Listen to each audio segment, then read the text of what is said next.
Era Perang Dunia Pertama, Stubby adalah anjing liar. Ia berlari di jalanan dengan tulang di mulutnya. Tulangnya tersingkir. Dia tidak dapat menemukan tulang. Stubby meneteskan air liurnya di atas makanan di tangan wanita itu. Dia belum makan selama sehari. Seorang rekrutan yang lewat, Roy, melemparkan biskuit kepadanya. Stubby memakannya dengan cepat, tetapi dia masih lapar. Ia mengikuti kelompok itu untuk berdoa agar mendapatkan lebih banyak makanan. Ketika ia mencapai pintu masuk barak, ia dihentikan oleh para penjaga di luar. Stubby mengukir lubang di dinding dan memasuki barak. Aroma makanan menariknya ke dapur, mengiler di atas tulang rusuk, hanya untuk diusir oleh juru masak. Stubby bergegas keluar dari dapur, tetapi ia secara tidak sengaja menabrak Roy yang sedang berlatih. Stubby senang melihat Roy. Roy memberi isyarat agar dia pergi. Ia menggonggong. Gonggongan itu menarik perhatian petugas. Petugas menanyakan anjing siapa ini. Roy takut untuk bersuara. Mata Stubby tertuju pada Roy. Roy benar-benar panik. Ia mengira petugas itu akan memarahinya. Ia tidak menyangka bahwa petugas itu akan menyukai anjing itu sebanyak yang ia lakukan. Ia diizinkan untuk tinggal dan berlatih bersama tim. Stubby memiliki rumah di barak. Ia tidak lagi harus berkeliaran. Ia mengikuti Roy ke ruang makan untuk makan. Dia tidur di barak pada malam hari. Stubby berlatih dengan Roy.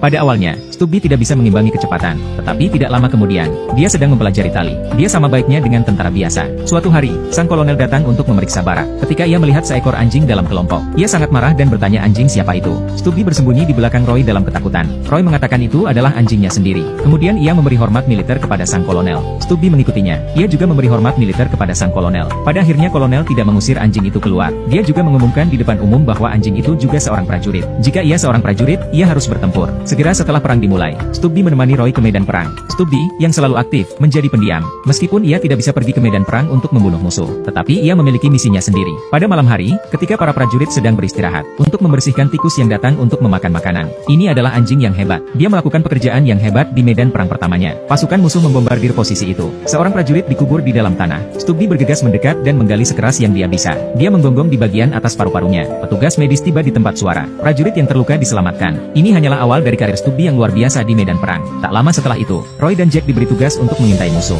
Dalam posisi musuh, mereka melihat banyak bom gas. Situasinya mendesak. Mereka harus kembali ke camp dan melaporkan situasinya. Tetapi sekarang mereka sudah terlihat. Untungnya, Stubby melihatnya tepat waktu dan mendorong Roy langsung ke bawah. Ia mampu menghindari tembakan fatal dari musuh. Tetapi suara tembakan membuat kuda-kuda itu takut. Sekarang hanya Stubby yang berlari secepat mungkin. Jadi Roy mengeluarkan masker gasnya. Dia menyuruh Stubby untuk kembali ke camp dan memberitahu rekan-rekannya. Stubby berlari menuju perkemahan. Saat itulah musuh mulai menembakkan peluru gas. Peluru-peluru itu meledak di udara. Gas dengan cepat mulai menyebar. Pada saat krisis ini, Stubby berhasil kembali ke camp. Ia berlari ke arah petugas, menggigit masker gas di pinggangnya, dan terus berteriak. Petugas memahami apa yang dikatakannya. Setelah mengenakan masker gas, petugas bergegas membunyikan alarm untuk menginformasikan kepada para prajurit.